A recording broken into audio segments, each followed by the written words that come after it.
of convenience that comes with many restrictions.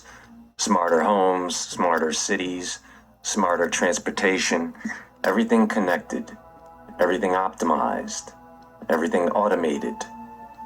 They have been able to convince a small group of sheep of how great this would be with things like no traffic, no accidents, no wasted time, no human error. But it seems like those same people never ask what happens when convenience replaces freedom. Because once society becomes completely dependent on automation, the people who control the machines.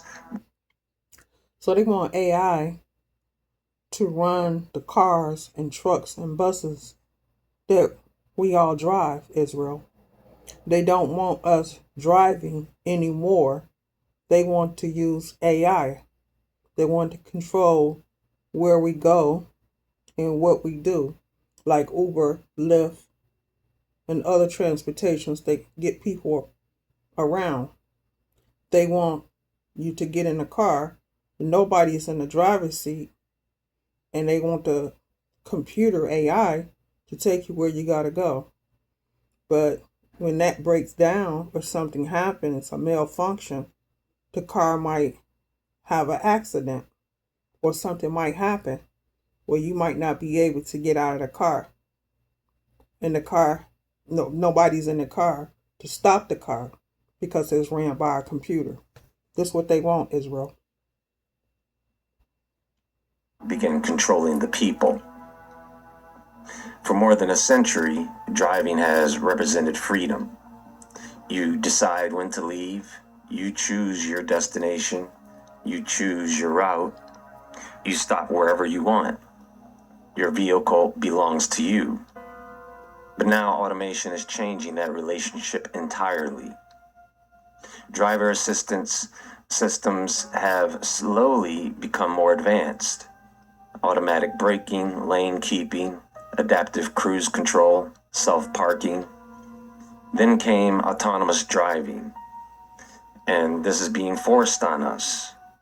Companies are investing billions into vehicles capable of driving themselves with little or eventually no human input. They keep making vehicles out of plastic that are built to break down and that you can't fix yourself. So when you go and do a Lyft or an Uber and a car come pick you up and you think that somebody's in the driver's seat to take you somewhere or the place that you're supposed to go, nobody's going to be in the driver's seat. It's just going to be a computer in front.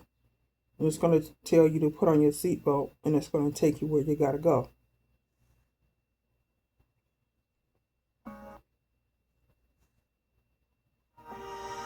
If you're over the age of 50, there is a new state-regulated burial and You need to either have special expensive tools, diagnostic equipment, where more and more people are being forced to take these vehicles in for dealership repairs. Fixing your vehicle is becoming more like hacking your vehicle. Supporters say these systems could dramatically reduce accidents, improve traffic flow, and help people who cannot drive. But once a vehicle no longer requires a driver, it also no longer requires the driver to remain in control. Because eventually, they're going to start saying that human driving is the dangerous option. You'll hear the argument pop up in the mainstream media that humans cause accidents, computers are statistically safer, insurance companies refuse to insure manual drivers, that'll be coming next, and that cities prohibit human-operated vehicles downtown. Highways become autonomous only. It's already happening gradually, and unless people open their eyes, it will continue to happen until one day driving yourself becomes something only remembered in old movies. Transportation isn't the only thing changing, folks. You know that. Artificial intelligence is entering nearly every industry: customer service, medicine, education, finance, manufacturing, law, entertainment, journalism. So how much decision making are we willing to surrender? Because the more systems become automated, the fewer opportunities exist for human judgment. Imagine an entire city operating through algorithms, traffic, utilities, healthcare, scheduling, food delivery, banking, employment, law enforcement. Everything is interconnected. That's why these data centers and So that's why they wanted everything to be run by AI, artificial intelligence. The buses, the trucks, the cars, Uber, grocery stores, hospitals, even food delivery. It's going to be a car and a computer, and you're going to have to go out and get your groceries. There won't be no more people doing DoorDash or Instacart because the computer is going to do it. cameras are going up everywhere because they are part of that future automated infrastructure. What do you need traffic police for when your car can just lock you in and drive you to the nearest police department?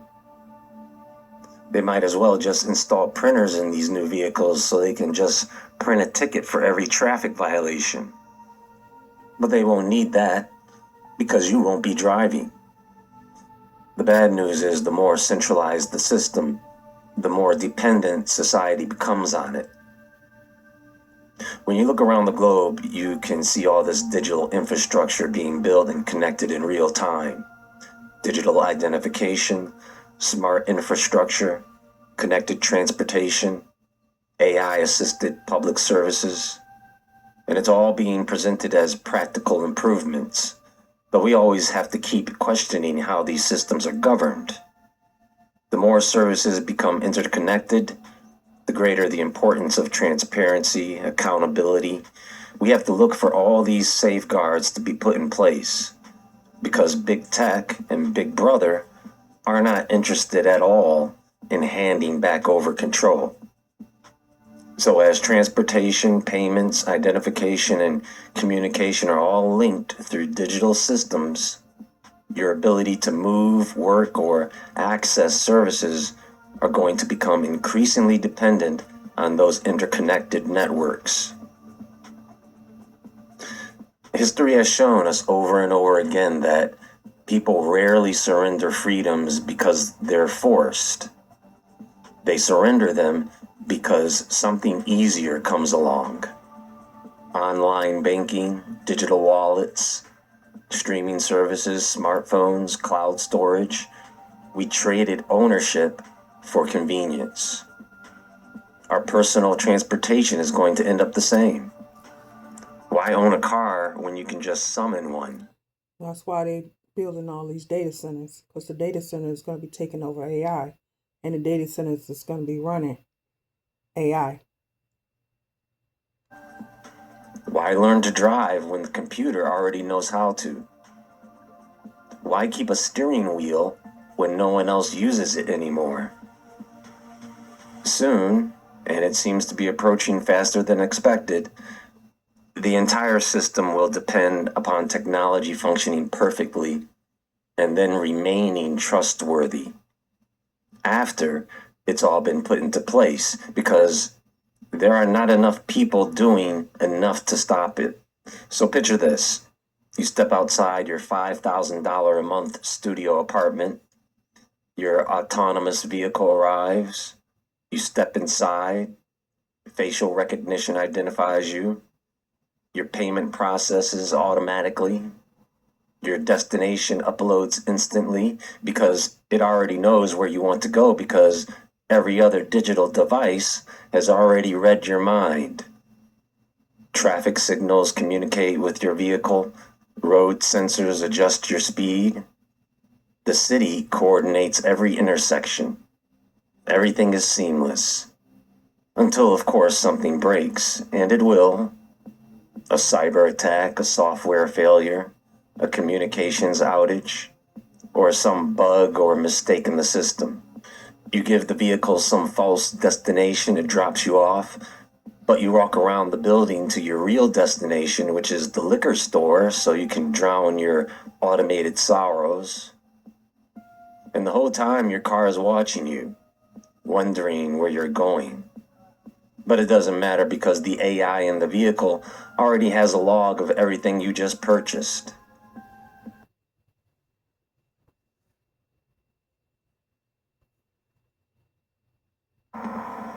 Nobody plans for this moment.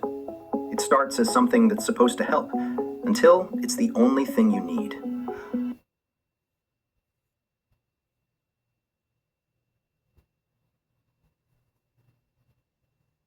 You see, the problem isn't really where does it start, it's where does it end. Folks, let me show you something. Check this out. Now, when I first looked at this, I didn't think it was real, right? So I thought this website and this robot was just a joke. Now I'm not so sure, and I actually would not be surprised if it was real. I mean, can you imagine seeing this thing out in someone's backyard or in a nearby wooded area, wielding a chainsaw? That's not even the scariest part about this, because if you scroll all the way down their website, you get to this part. This robot is more dangerous than it looks. And they have this thing standing behind a doorway, looking as if it wants to enter a building or a home. And if you scroll down, it shows you a diagram of how, if you wanted to stop this thing, you can either shoot it or stab it. Or if you're brave enough, hold up your palm to signal it to stop. As is any robot with human-like strength, size, and maneuverability, we are taking a physical approach to safety mechanisms with no ambiguity. Fail on air brakes and pin locks will render the robot immobile if system air pressure is lost.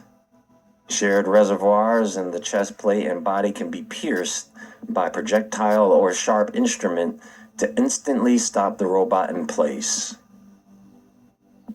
3 halves will be substantially slowed if attempting to navigate a standard American 32-inch by 80-inch door, and cannot turn around in a 42-inch wide hallway or enter a door orthogonal to the hallway.